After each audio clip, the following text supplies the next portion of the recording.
दोस्तों, आज की इस वीडियो में हम बात करेंगे श्रृंग ऋषि की।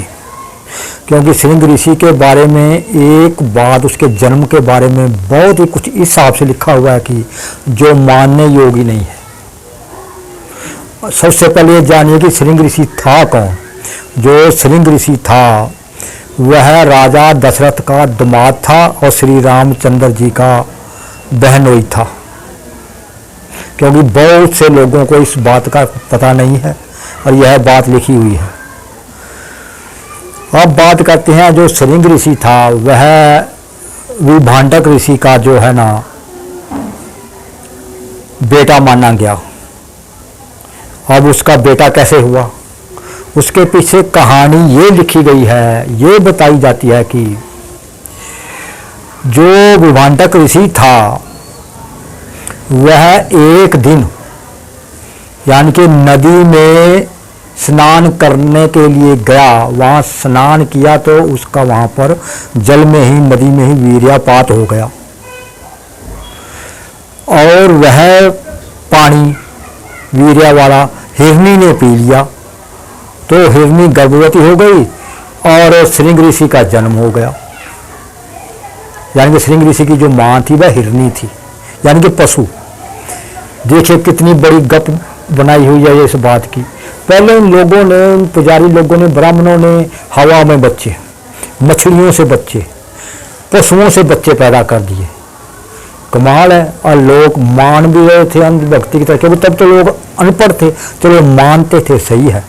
लेकिन अब तो तुम पढ़े लिखे हो, अब भी उन बातों को मान रहे हो, विचार नहीं करते। बताइए, जब वीर्य कोई भी मादा हो, चाहे जानवर मादा हो चाहे इंसान मादा हो, जो मादा है अगर वो नर का वीर्य पी लेती है तो वो पेट में चला गया, पेट में जाएगा, लैट्रिन के राह बाहर निकल आएगा, लेकिन गर्भ धारण नहीं होगा वीर्य पीने से।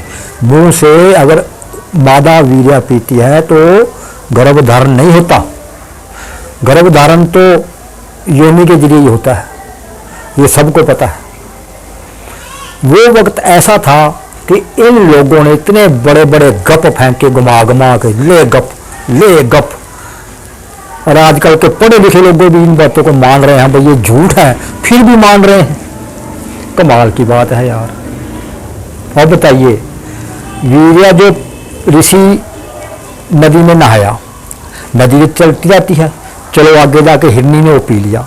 अब बताइए, ऐसा कौन सा साक्षी था जिसने ये देखा कि ऋषि का वीर्य नदी में पात हो गया है और वो बहता बहता पानी में दूर तक चला गया और वो हिरनी ने पी लिया। वो किसने ये जान लिया कि वो हिरनी ने पी लिया? कैसा था वो जिसने पहले वो वीर्य पात होता हुआ देखा नदी में विभांडक जी का, और फिर हिरनी को पीते हुए देखा, फिर हिरनी से बच्चा होते हुए देखा। यानी कि विभांडक का वीर्य हिरनी ने पी लिया। इस चीज का साक्षी कौन है?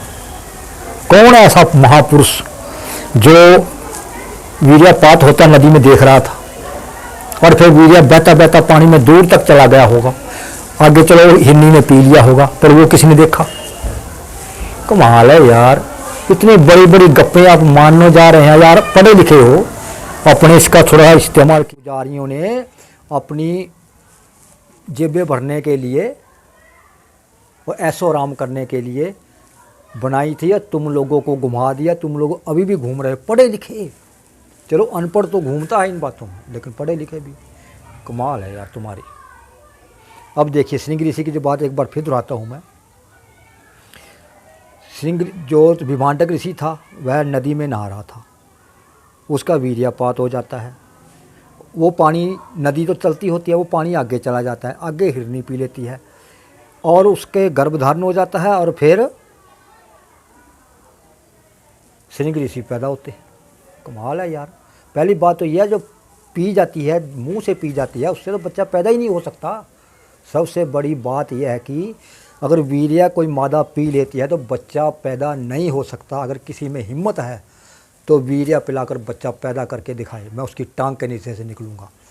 इन मिथ्या कथाओं को कुछ रिजेक्ट कीजिए, इन पर विचार कीजिए।